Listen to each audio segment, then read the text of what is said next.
Pagpalang gabi po mga kapatid, mga kababayan. Muli po akong magbabahagi sa inyo ng isang mahalagang video na kapupulutan ninyo ng aral.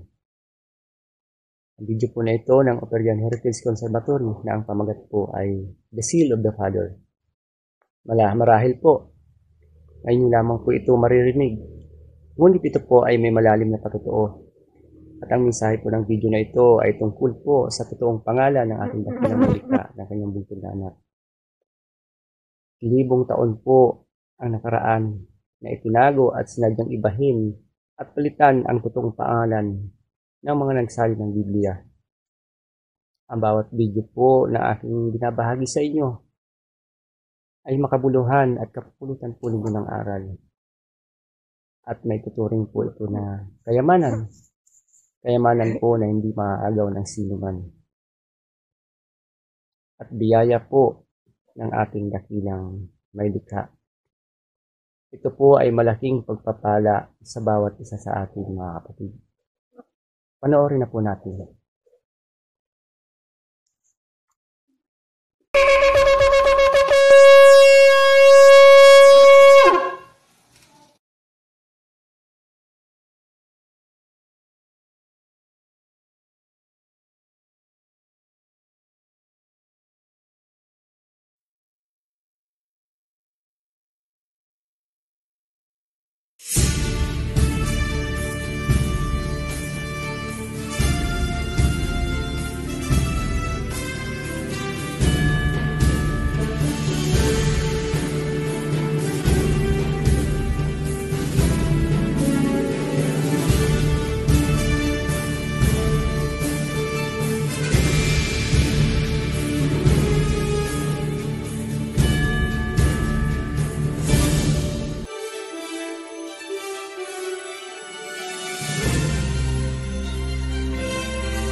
Masayang balita mga Operians, ito na ang part 3 ng The Seal series. Sa mga hindi napanood ang part 1 at part 2, pakibalikan nyo muna para makarelate kayo dito sa pangatlo. Nasa description po ang link ng playlist. Tatalakayin natin dito ang pinakapopular na tawag natin sa Supreme Being. Bukang bibig ng mga Pilipino ang Diyos, Dios, Lord at God. At higit sa lahat ang salitang Jesus, Kristo, Heso Kristo at Kristo Jesus. Sa English ay Jesus Christ. Pero bago tayo tumuloy dyan, may dalawang comment lang po tayong sasagutin. Una, paano daw naging Yahawashai ang pangalan ng Misaya? Yung contextual at historical aspect ay napaliwanag na natin sa part 2. Yung Hebrew text na lang ang lilinawin natin dito. Nakikita nyo po sa screen ang alphabet. Naka-indicate ng arrow ang dalawang karakter, yung siya at ang I or ayin. Yan po ang last two letters ng Hebrew text na binasa nating Yahawashai. Mula sa kanan papuntang kaliwa ang basa. You have Ya, Ha, Wa, Siya at I na binabasang Siyai. Hope that clarifies everything. Pangalawang comment. Ayon daw sa Revelation chapter 2 verse 17 at Revelation chapter 3 verse 12, may bagong pangalan na daw ang Ama at ang Misaya. Basahin natin. Ganito ang nasusulat sa Revelation chapter 2 verse 17. He that hath an ear, let him hear what the Spirit saith unto the churches. To him that overcometh will I give to eat of the hidden manna, and will give him a white stone, and in the stone a new name written, which no man knoweth except he that receiveth it. Keywords. Number 1, churches. Ano ang tinutukoy? Mga simbahan at relihiyon. Number 2, mana. Sa panahon ni Moses, ito ay literal na pagkain mula sa langit. Number 3, hidden manna. Symbolic po ito. Number 4, puting bato na may nakasulat na bagong pangalan. Linawin natin, ang tinutukoy sa talata ay mga tao na nasa mga churches, which of course ay mga relihiyon. Nagugutom sila kaya padadalhan ng hidden manna. Saan sila nagugutom? Amos chapter 8 verse 11. The days are coming, declares the sovereign Elohim Yahweh, when I will send a famine through the land, not a famine of food or thirst for water, but a famine of hearing the words of the Elohim. Malinaw, nagugutom sila sa pagkaing espiritual. Ngayon, bakit hidden manna? Dahil sila ay hahatiran ng natatagong salita na hindi maibigay sa kanila ng kanilang mga relihiyon. Hidden in a sense na hindi alam ng kanilang mga leaders. Ano ang bato? Ang bato ay simbolo ng pakikipagkasundo, isang vow or panata. Ibig sabihin, ang tao na kumain ng hidden manna ay makikipagkasundo sa Elohim, magkakaroon ng panata or covenant, gaya ng ginawa ni Jacob sa Genesis chapter 28 verse 18. Early the next morning, Jacob took the stone he had placed under his head and set it up as a pillar and poured oil on top of it. Then Jacob made a vow. Hindi na po natin itutuloy. Pinakita lang natin na ang stone ay simbolo ng panata. Malinaw na ang makakaalam ng bagong pangalan na nakaukit sa bato ay ang tao na pagbibigyan noong bato. Parang diploma lang. Kung sa'yo ibinigay, nakalagay doon ang pangalan mo. Bakit new name? Kasi ang Hebrew word na isinalin na name ay sham. Ibig sabihin reputation. At hindi bagong personal na pangalan ang ibig sabihin. In short, magkakaroon ng bagong reputation ang tao na tatanggap ng bato or covenant. Malinaw na ang tao at hindi si Abba Yahweh ang magkakaroon ng bagong reputation na nakaukit doon sa bato. Ngayon, puntahan natin ang pangalawang talata sa Revelation na may sinasabing new name. Revelation chapter 3 verse 12. Him that overcometh will I make a pillar in the temple of my Elohim, and he shall go no more out. And I will write upon him the name of my Elohim, and the name of the city of my Elohim, which is New Jerusalem, which cometh down out of heaven, and I will write upon him my new name. Ang nagsasalita sa talata ay ang Misaya. Sinabi niya na isusulat niya sa tao na makakatagal hanggang sa huli ang kanyang bagong pangalan or name. Huwag pong kalimutan na ang name ay galing sa Hebrew word na sham na may kahulugan ding reputation. Ang reputation ay may kaakibat na title gaya ng madalas nating marinig na Her Majesty, His Excellency, Your Honor, His Royal Highness, etc. etc. Sa talatang ito, sinabi ng Misaya na meron siyang bagong name or bagong reputation. Simplihan lang natin. Noong unang pumunta dito ang Misaya, ano ba ang title o reputation niya? Misaya, nakukutsain at mamamatay. Yan ang kanyang reputation noon. Ngunit sa kanyang pagbabalik, ano ang new sham or reputation niya? Revelation chapter 19 verse 16. And he hath on his vesture and on his thigh a name written, King of Kings and Lord of Lords. Ang King of Kings ay new name na ang ibig sabihin ay new reputation. Yan ang context ng Revelation chapter 3 verse 12. Babalik siya na may new reputation. Noon, Misaya, ngayon, King of Kings. Hindi po nagpalit ng personal name ang ama, kung kaya ang pangalan ng anak ay ganun pa rin. Ang ama at ang anak ay isa. Exodus chapter 3 verse 15. Elohim also said to Moses, Say to the Israelites, Yahweh Elohim of your fathers, Abraham, Isaac, and Jacob has sent me to you. This is my name forever, the name you shall call me from generation to generation. Sa Malachi chapter 3 verse 6 naman, For I am the Elohim, I change not, therefore ye sons of Jacob are not consumed. Maliwanag na sinabi sa dalawang talata, ang kanyang pangalang ibinigay ay forever na, across generations. Hindi rin siya nagbago, kung kaya hindi nalipol ang Israel ni Jacob. Ngayon, sa mga ipinipilit pa rin na may bagong pangalan, Manalamin kaya kayo dito sa salita ng Messiah. John chapter 5 verse 43. I have come in my Father's name, and you do not accept me. But if someone else comes in his own name, you will accept him. Napunta ako dito sa pangalan ng Ama, ngunit inyong tinatanggihan. Ngunit kapag may dumating na ibang pangalan, siya ang inyong tatanggapin. Sino ang nagdala ng bagong pangalan? Mga Greeks.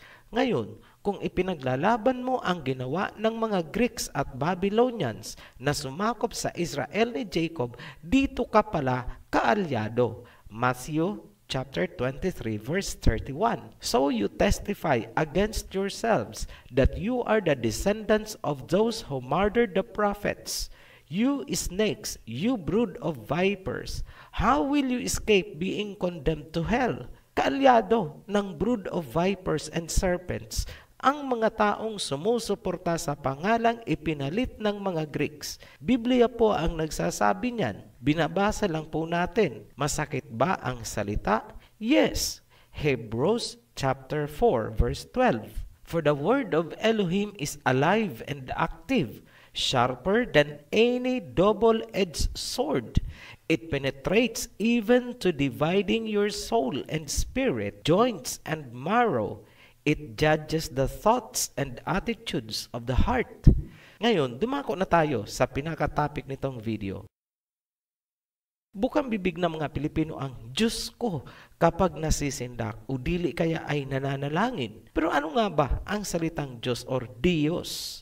Una sa lahat, ang salitang Diyos ay minana lamang natin sa mga Kastila, hindi yan sariling atin. Saan naman yan kinuha ng mga Kastila? Ang salitang Diyos ay nagmula sa Latin na Deus. Pero tandaan natin na bago naging Latin ang Biblia, ito ay galing sa Septuagint na Greek. Kaya ibabalik tayo ng history sa Greece 280 years bago pa man isilang ang Messiah. Ayon sa Wikipedia, maraming scholars ang nagsasabi na ang Deus na Latin ay nagmula sa Greek word na Theos, meaning God. Ngunit hindi daw ang Theos ang totoong cognate, kundi ang ancient Greek na Zeus. Pakinggan niyong mabuti. Ang pinanggalingan daw ng Deus ay hindi ang Theos, kundi si Zeus. Sa Attic Greek, Zedeus. Doric Greek, Deus. Romanized, Deus. Spanish, Diyos. Filipino, Diyos. Ngayon, ano ang sabi ng Messiah sa mga eskriba, Sadducees at Pariseos? Matthew 23 verse 13. Woe to you, teachers of the law and Pharisees, you hypocrites! You shut the door of the kingdom of heaven in people's faces. Isinara daw ng mga Pariseyos ang pintuan ng kalangitan para sa mga tao. Paanong isinara ng mga Pariseyo ang kalangitan para sa atin? Kasi hindi nila ibinigay ang password na pangalan ng Ama at ng Messiah na magbubukas ng kalangitan para sa atin. Basahin ang Acts chapter 4 verse 12. Salvation is found in no one else, for there is no other name under heaven given to mankind by which we must be saved. Walang ibang pangalan na ibinigay upang magligtas sa sangkatauhan. So ano ang nangyari? Dasal tayo ng dasal gamit ang salitang Diyos. Katok tayo ng katok, pero hindi magbubukas ang pintuan. Bakit? Dahil ang password mo ay Zeus. Ang talino talaga ng mga serpent seeds. Ngayon, ano naman ang God? Pareho lang. English version lang po yan ng Diyos. Ano naman ang Lord? Madami tayong nakitang reference na ang Baal ay isang honorific title ng ibig sabihin ay Lord. Ganun kasimple, kapag tinawag mo ng Lord ang may likha, tinatawag mo siyang Baal. Ngayon, dito tayo sa salitang Jesus at Christ. Ganito ang assertions ng ex-Chan community. Post nyo na lang ang video kung gusto nyong basahin ang bahagi na may mga naka-highlight. Ang Jesus daw ay mula sa Hebrew name ni Joshua na Yeshua or Yehoshua. Isinalin sa Greek, naging Jesus. Mula naman daw sa Jesus, isinalin sa Latin, naging Isos. At mula sa Latin, naging Jesus sa English. Yan ang sinasabi nila. Well, tingnan natin. Ito ang Hebrew transcription ng tunay na pangalan ni Joshua na ibinigay ng Wikipedia. Enlarge natin. Hindi po yan Yeshua or Yehoshua. Katotohanan, ang Hebrew name ni Joshua ay Paleo-Hebrew na walang tunog ng E, O at O dahil panahon pa yan ni Moses. Hindi Yehoshua or Yeshua, kundi Yahawashai ang pangalan ni Joshua. Malinaw na ang Isos ng mga Greek ay hindi galing sa Yahawashai na Hebrew name ni Joshua. Ito ang masasabi namin sa lahat ng sekta na ang ipinasasamba sa kanilang members ay Jesus, Jesus at Kristo. Malaki ang pananagutan nyo dahil marami kayong iniligaw. Lagi nyong sinasabi na huwag babaguhin ang salita, tapos ibang pangalan ang ipinasamba nyo sa mga members nyo. Ngayong itinutuwid namin, tinatawag nyo kaming Antichrist para sirain ang aming image. Pero kayo, ano kayo? Anti-Messiah. Ngayon, tingnan naman natin ang apelyido ng Jesus, yung Christ or Kristo. Ayon sa Wikipedia, ang Christ ay hango sa Greek word na Christos, meaning anointed one. Balikan natin ang pinagmulan ng Christianity para maunawaan. Ang pinakaunang mention tungkol sa Christians ay matatagpuan sa Acts 11:26 kung saan sinabi na ang mga disciples ay unang tinawag na Christian sa Antioch. Sa history, ganyan din ang sinasabi. Ang Christianity ay nagmula sa Antioch. Ngayon, matanong namin kayo, noong nabubuhay pa dito sa lupa ang Messiah, bakit hindi tinatawag na Christians ang kanyang mga disciples, kundi followers of the way?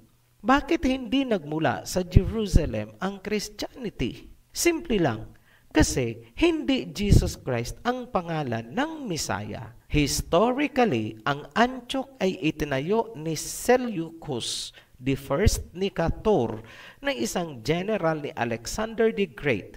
In short, Antioch is a Greek city. Ito ang itinuturing na cradle of Christianity. Sa Biblia, ang mga taga-Antioch ay tinawag na Gentiles o Hentil. Noong napunta ang disciples sa Antioch para mag-evangelize, tinawag silang Christians nitong mga Hentil.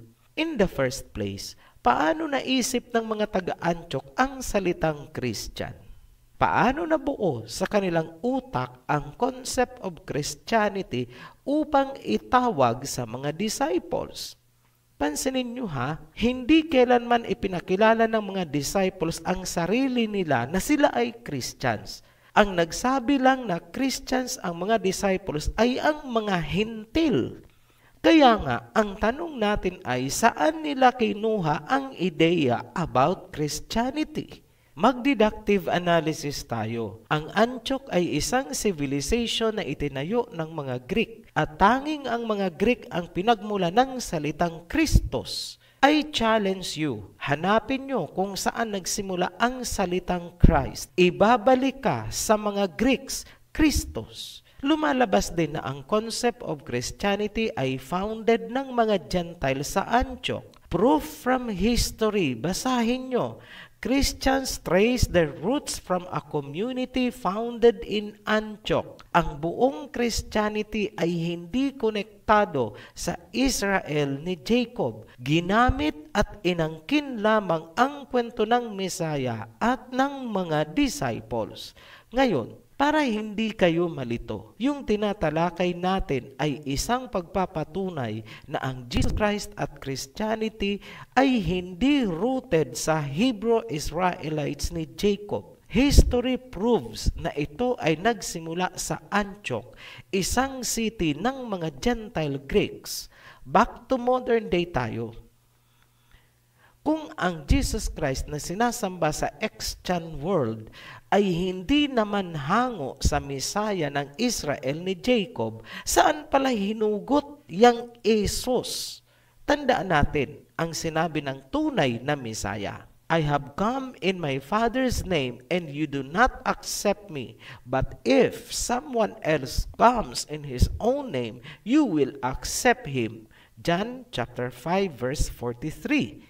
Malinaw na sinabi ng totoong Mesaya na may darating na pangalan na ipapalit or itatabon sa pangalan nilang mag-ama. Saan galing ang ibang pangalan? Malilinawan tayo kung susuriin natin ang mga emblems, logos, icons, at doctrines na bitbit ng Extant World. Unahin natin ang Sunday, the Lord's Day. Ito ang ipinalit sa totoong Sabbath day of worship na iniuutos sa Biblia. Pahapyaw lang po itong talakay natin about Sabbath kasi tatalakay natin yan ng hiwalay. Ayon sa Wikipedia, Sunday ang araw sa pagitan ng Saturday at Monday. Note, unti-unti nang inaalis ang definition ng Sunday bilang first day of the week. Sabbath keepers, watch out! Mararatel talaga kayo sa susunod naming ilalabas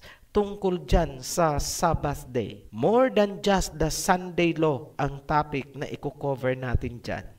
Ang Sunday ay banal na araw daw dahil ito ang day of resurrection. Mali po.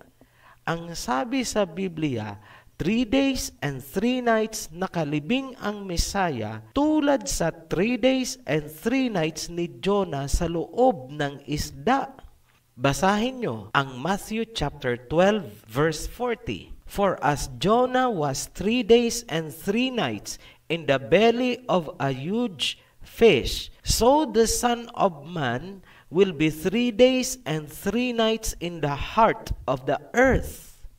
Ano pong ibig sabihin? 3 days and 3 nights siya sa libingan. Simpleng pagbibilang. Kung ang Mesaya ay namatay at inilibing ng Biyernes Santo ng gabi, bilangin nyo nga po ang 3 days and 3 nights para malaman kung anong araw talaga ang Day of Resurrection. Mula Friday ng gabi hanggang Saturday ng gabi is count 1. Sunday ng gabi ay count 2. Monday ng gabi ang pang 3 days and 3 nights. Ibig sabihin, ang Day of Resurrection ay hindi Sunday, kundi Monday ng gabi. Aba, kahit hindi nakatungtong ng elementarya, basta marunong magbilang sa daliri, makikita niya agad na hindi Sunday ang pang 3 days and 3 nights mula sa Biyernes Santo. Maliwanag na ang ipinalalabas na kabanalan daw ng Sunday ay walang kaugnayan sa Day of Resurrection. Common sense, magbilang sa daliri. Ngayon, ano ang totoo? Ito, first paragraph, highlighted. In Roman culture, Sunday was the day of the sun god. It was the center of the popular cult among Romans. Magagalit na naman kayo? Ayon mismo sa isang church father, si Saint Jerome, na nagsali ng Latin Vulgate Bible, kanyang dineklara.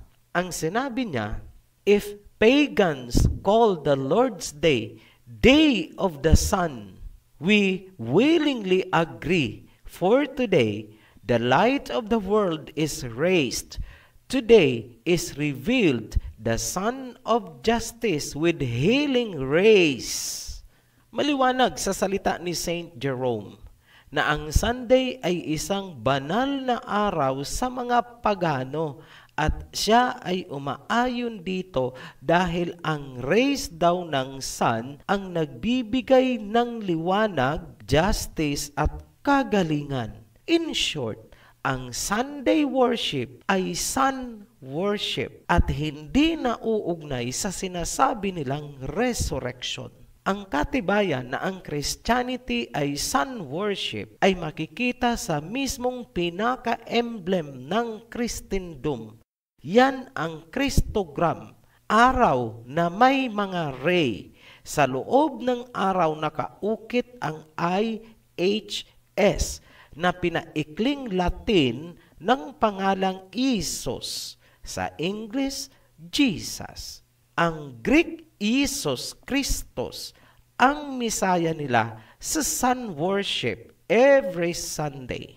The emblems, logo, and practices speaks loud and clear across history.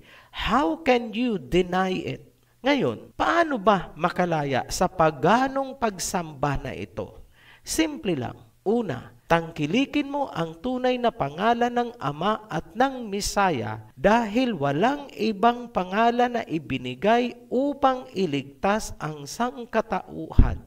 Pangalawa, hugasin mo ang dumi na nagpulyot ng iyong spiritual consciousness. Pag nalinisan mo na, nahugasan mo na, naalis mo na ang pollution na yan sa iyong consciousness, saka palang papasok sa iyo ang spirit ng pangalang Yahweh at Yahwashai. Sa susunod na video, tatalakayin namin kung paano ang paghuhugas na inyong gagawin. Paalala, sa mga nagpaplano magtayo ng mga sekta gamit ang banal na pangalan, huwag niyong gagawin yan. John the Baptist never baptized people into a religion or into any organization. Hindi po siya nagbaptize para magparami ng members. Tatalakayin natin ang totoong baptism sa susunod na video. Sa mga naghahamon naman ng debate, pasensya na, pero ito ang sinasabi ng Biblia.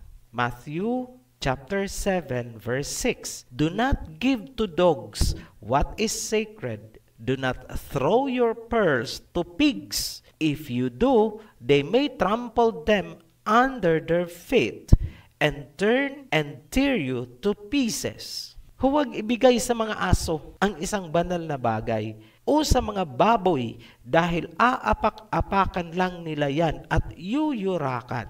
Yan ang rason bakit hindi kami nakikipagdebate. Muli kaming nagpapasalamat sa inyong mga patuloy na nagsusbaybay sa ating mga video. Para po sa mga bago nating subscribers, welcome po to our heritage. Para sa lahat, be blessed. Shalom. Mga kapatid, kung niyo pong napanood ang kabuuan ng video na ito at kung niyo pong nagustuhan ang mensahe at aral, paki-like, subscribe, and share po. Marami pong salamat. Be blessed. Shalom.